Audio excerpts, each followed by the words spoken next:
Konnichiwa yokoso irashaimase. Bref, bonjour à toutes et à tous et bienvenue dans cette 15e vidéo qui est la 3e de cette série consacrée à la guerre du Boshin et à la restauration Meiji de 1868. Si vous n'avez pas vu les épisodes 1 et 2, je vous mets les liens en description. À la fin de l'épisode 2, suite à l'ouverture du château d'Edo aux pro-impérialistes, les protokugawa durent se replier à Nikko pour ensuite devoir se battre au château d'Utsunomiya. Cette bataille se termina par une victoire des pro-empereurs et le groupe défait, toujours fidèle au Tokugawa, tenta tant bien que mal de rejoindre le domaine d'Aizu plus au nord. À cette époque, le domaine d'Aizu soutenait le shogunat et était considéré comme un ennemi de la cour impériale. Du coup, il fut demandé aux clans alentours de la région de Hoshu, appelée Tohoku de nos jours, d'attaquer Aizu. Le seigneur féodal d'Aizu, nommé Matsudaira Katamori, a proposé de se rendre à la nouvelle armée gouvernementale, mais cela lui a été refusé. Et là, vous voyez la situation, on a donc le nouveau gouvernement impérial qui demande aux clans alentours d'Aizu de l'attaquer, alors qu'ils étaient voisins et plutôt en bons termes. Donc les seigneurs féodaux alentours, qui étaient en colère contre cette situation, refusèrent d'obéir. Ils ont même décidé de coopérer pour former l'alliance Oetsu contre les nouvelles forces gouvernementales de l'empereur. Cette alliance s'est faite fin avril 1868. Du coup, on voit que le conflit s'est clairement déplacé depuis Kanto vers la région de Tohoku. Et le château-clé qui sépare la région de Kanto de celle de Tohoku est celui de Shirakawa-Komine, où va donc avoir lieu la prochaine bataille. Celui qui arrivera à prendre ce château se verra être en bonne posture dans la suite du conflit. Mais le seigneur du château de Shirakawa-Komine n'était plus en poste à ce moment car il avait été licencié pour avoir décidé d'ouvrir le port de Kobe aux étrangers. Un véritable traître celui-là, je vous jure. Du coup, c'est le domaine de Nihonmatsu, un peu plus au nord, qui avait la responsabilité du château. De son côté, l'armée gouvernementale de l'empereur avait pour but de contrôler ce château de Shirakawa, histoire de s'en servir comme point de départ pour attaquer le domaine d'Aizu. Et pour cela, il fut ordonné au domaine de Nihonmatsu et de Sendai d'ouvrir le château de Shirakawa aux forces de l'empereur. Mais ces deux domaines étaient déjà dans le processus de formation de l'alliance Oetsu et refusèrent. De plus, il avait été promis au domaine d'Aizu de leur laisser le château si leur demande de reddition avait été refusée. Ce qui fut donc le cas, comme indiqué un peu avant. Du coup, le contrôle du château de Shirakawa-Komine fut donné au domaine Aizu avant la bataille. En apprenant cela, un seigneur féodal du domaine de Satsuma, de la nouvelle armée gouvernementale, un certain Masaharu Ichiji, s'est précipité pour tenter de prendre le château avec ses soldats. Mais il tomba sur des forces du domaine d'Aizu, ainsi que le célèbre Saito Hajime, un des fers de lance de l'ancien Shinsengumi. Et avec l'arrivée du numéro 2 du domaine d'Aizu peu après, il décida de ne pas faire de folie et de stopper sa tentative. Mais il n'abandonna pas pour autant son idée et mit en place un stratagème pour attaquer le château. En effet, au sud, à l'est et à l'ouest du château se trouvent des collines à partir desquelles il semblait possible d'attaquer. Ichiji lança donc une attaque coordonnée depuis ces 3 points pour attaquer le château en ciseaux. Ciseaux à 3 lames du coup. Du côté du château, le numéro 2 du domaine d'Aizu n'avait pas beaucoup d'expérience de bataille réelle, donc il ne vit rien venir. Et le château tomba aux mains des pro-impérialistes suite à cette attaque bien pensée. Il est dit que suite à cette défaite, la guerre du Boshin était en fait déjà jouée. Le château de Shirakawa-Komine est donc tombé entre les mains des forces impériales et cela sous le commandement de Itagaki Taisuke dont nous avions déjà parlé dans l'épisode précédent. Il va en profiter pour obtenir la reddition de 2 domaines alentours au passage, ceux de Miharu et de Moriyama. Ça mange pas de pain comme on dit. Et son prochain objectif va se porter sur le château de Nihonmatsu un peu plus au nord. Et ce sont les domaines de Miharu et Moriyama, tout juste soumis, qui seront chargés de la prise du château, car ils connaissent bien la topographie de la région. Et aussi peut-être pour vérifier qu'ils se sont vraiment ralliés à la cause impériale au passage. L'assaut va se faire par le sud et l'est du château. De leur côté, les forces présentes au château de Nihonmatsu tentèrent de résister tant bien que mal, mais le problème était que les forces principales du château se trouvaient actuellement aux alentours du château de Shirakawa-Komine pour tenter de le reprendre. Et les seules troupes dont disposait le château de Nihonmatsu n'étaient pas de vrais soldats à ce moment. Il s'agissait en l'occurrence de personnes âgées, de jeunes, d'agriculteurs ou encore de simples citadins. Donc pas de quoi former une vraie résistance, à la limite une équipe de foot, mais bon, c'était pas leur priorité à l'époque. Du coup, la dernière ligne de défense va être composée d'un bataillon fait de jeunes entre 12 et 17 ans. Leur capitaine et artilleur était lui-même un jeune d'à peine 20 ans. Bon, là, on ne peut pas vraiment dire que le Japon ne laisse aucune responsabilité à ces jeunes. Ils se lancèrent dans la bataille avec toute la motivation du monde pour défendre leur seigneur à l'aide de leurs canons. Mais la riposte des forces gouvernementales fidèles à l'empereur fut sans pitié et ils tombèrent les uns après les autres. On dit que 16 de ces 22 jeunes ont été tués lors de ce combat. Les autres potentiels combattants n'ont opposé aucune résistance et le château tomba le même jour. Les vieux n'ont donc pas suivi l'exemple des jeunes. Bravo la solidarité. Après, peut-être qu'ils n'avaient tout simplement pas envie de mourir. Ça peut se comprendre.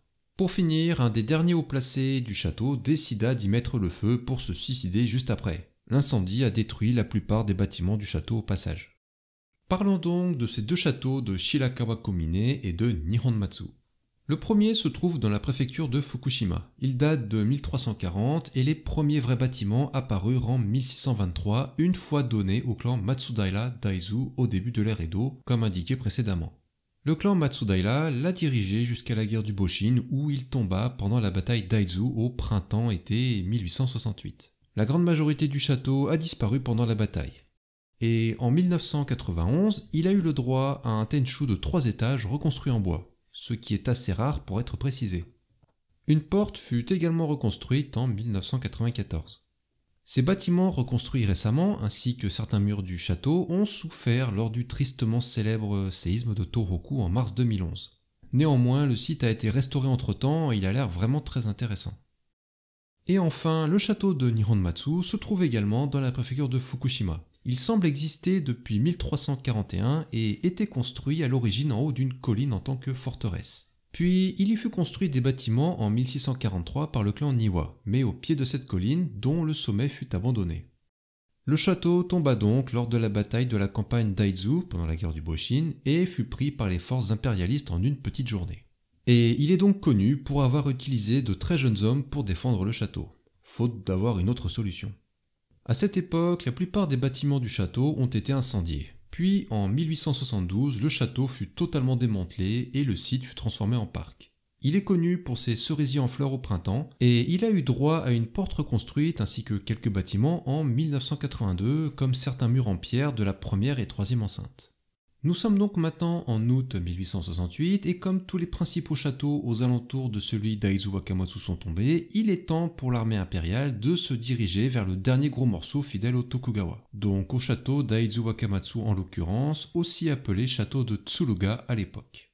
Le château d'Aizu Wakamatsu est donc protégé par le seigneur féodal d'Aizu, Matsudaira Katamori. Pour des raisons familiales et ancestrales que je ne vais pas détailler, le domaine d'Aizu est donc un fidèle soutien au clan Tokugawa et cela les met en mauvaise posture dans cette guerre du Boshin. Ils ont demandé une reddition au gouvernement impérial, mais celle-ci fut refusée car ils souhaitent éradiquer toute trace de soutien au shogunat.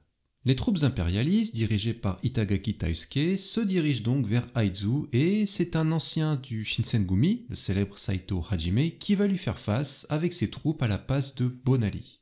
Ce passage était le plus logique pour attaquer Aizu depuis le château de Nihonmatsu. Il fut mis en déroute facilement en une journée par les troupes impérialistes. En effet, ils se sont retrouvés à 3000 contre environ 800 seulement. De plus, ils ne possédaient que 5 canons contre une vingtaine pour les forces de l'empereur. Donc même si Saito Hajime était très certainement le meilleur épéiste du Shinsengumi, il n'y avait pas moyen de faire le poids face à cette différence de puissance de feu. Et du coup, l'armée d'Aizu s'est effondrée en raison du bombardement intensif. Saito put néanmoins se replier vers le château d'Aizu Wakamatsu. Il décida de se joindre au domaine d'Aizu pour la bataille qui s'annonce au château pour les remercier d'avoir soutenu le Shinsengumi pendant toutes ces années et aussi pour honorer leur esprit de guerrier sans faille. De son côté, Hijikata Toshizo, l'ancien vice-capitaine du Shinsengumi, et les autres alliés d'Aizu décidèrent de se replier du côté de Sendai, toujours plus au nord. En effet, la bataille qui allait arriver au château d'Aizu Wakamatsu semblait perdue d'avance et seules les troupes directement liées au domaine d'Aizu restèrent au château pour se battre. Il faut savoir que les samouraïs d'Aizu étaient connus pour être très bornés et fidèles à leurs idées quoi qu'il en coûte. Genre les gars pouvaient s'ouvrir le ventre après une défaite à la belote. Bon, prenez cette dernière info avec des pincettes quand même, on sait jamais. Du coup, ce fut la séparation ultime entre Saito et Hijikata qui avaient combattu ensemble depuis des années à la tête du Shinsengumi. Et ainsi débuta la bataille du château d'Aizu Wakamatsu. Le chef du domaine, toujours Matsudaira Katamori, décida de tenir le siège du château et de se battre. Après tout, ce château était connu pour être le plus puissant et robuste de toute la région de Tohoku. Mais l'assaut mené par l'armée impériale fut très efficace et le château ne semblait pas pouvoir tenir bien longtemps. Mais c'est sans compter sur un corps d'artillerie placé entre les parties nord et ouest du château qui empêcha l'ennemi de totalement l'envahir. Ce corps était dirigé par une femme, une certaine Yae Kawasaki, qui plus tard deviendra Yae Niijima. Elle est née dans une famille du domaine Daizu qui était maître d'artillerie et excellait dans le maniement des armes à feu. On dit qu'elle a même atteint la zone où se trouvait le chef du domaine de Tosa ainsi que Itagaki Taisuke avec ses canons. Donc, grâce à l'exploit quasi individuel de ce corps d'artillerie, les envahisseurs furent repoussés et le siège du château Daizu put durer environ un mois. Elle est d'ailleurs considérée comme la Jeanne d'Arc de la fin de la période Edo, sauf que, ils l'ont pas brûlée. Mais un peu plus tard, lorsque les domaines de Yonezawa et de Sendai se sont à leur tour rendus à la nouvelle armée gouvernementale de l'empereur, le château Daizu Wakamatsu est devenu totalement isolé et sans aucun soutien. Les canons de la nouvelle armée gouvernementale, toujours plus nombreux, se sont abattus sur le château, enfin les boulets plutôt, et même une partie de ceux qui ont évacué vers les murs intérieurs du château sont morts. Alors Matsudaira Katamori a finalement abandonné le combat et s'est rendu. Au moment de l'ouverture du château, la tour principale, donc le Tenchu, était en piteux état et menaçait même de s'effondrer. Donc après un mois de siège, en septembre 1868, les officiers Daizu se sont rendus et par la même occasion, Katamori Matsudaira a offert sa reddition sans condition aux forces impérialistes. Donc cette bataille s'est terminée sur une énième défaite des pro-shoguns et a signé la fin du domaine Daizu qui fut dissous par la suite. Cela scella le contrôle total de la région de Tohoku par les forces impérialistes. Parlons donc de ce château Daizu Wakamatsu dans la préfecture de Fukushima lui aussi. On l'appelle aussi le château de Tsuruga et était connu pour être la meilleure forteresse de tout le nord du Japon. Les premières fortifications du site datent de 1384. Le majestueux Tenchu de cet étage, lui, fut construit en 1593. Et au début de la période Edo, et donc le début du règne des Tokugawa en 1602, le château fut dirigé par le clan Matsudaira, qui était en fait une branche de la famille Tokugawa. À ce moment, le château fut modifié et le Tenchu a été reconstruit en 1611 avec 5 étages plus 2 étages en sous-sol. Le clan Matsudaira dirigea donc cette forteresse jusqu'à sa chute lors de la guerre du Boshin en septembre 1868. Puis le château fut démoli en 1874 pour être reconstruit en 1965 dans sa forme actuelle. Le Tenchu est en béton, mais il respecte bien la forme originale et le site est vaste et vraiment intéressant. Si vous cherchez à ne visiter qu'un seul château dans la région de Tohoku, je pense que c'est celui-là qu'il faut aller visiter. Même si celui de Hirosaki, tout au nord, est aussi à conseiller pour son petit Tenchu d'origine en bois et son parc magnifique.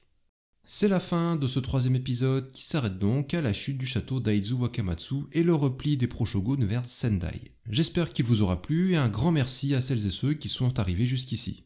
Dans le prochain épisode, nous conclurons donc cette série sur l'île d'Hokkaido où le conflit va vraiment prendre fin. Si le concept de la chaîne vous plaît, vous avez 4 manières, toutes gratuites, de la soutenir. Vous pouvez vous abonner, laisser un pouce bleu, un commentaire ou partager la vidéo. Encore une fois, un grand merci à toutes et à tous pour votre soutien. Je vous dis à la prochaine, sur ce, Wokini!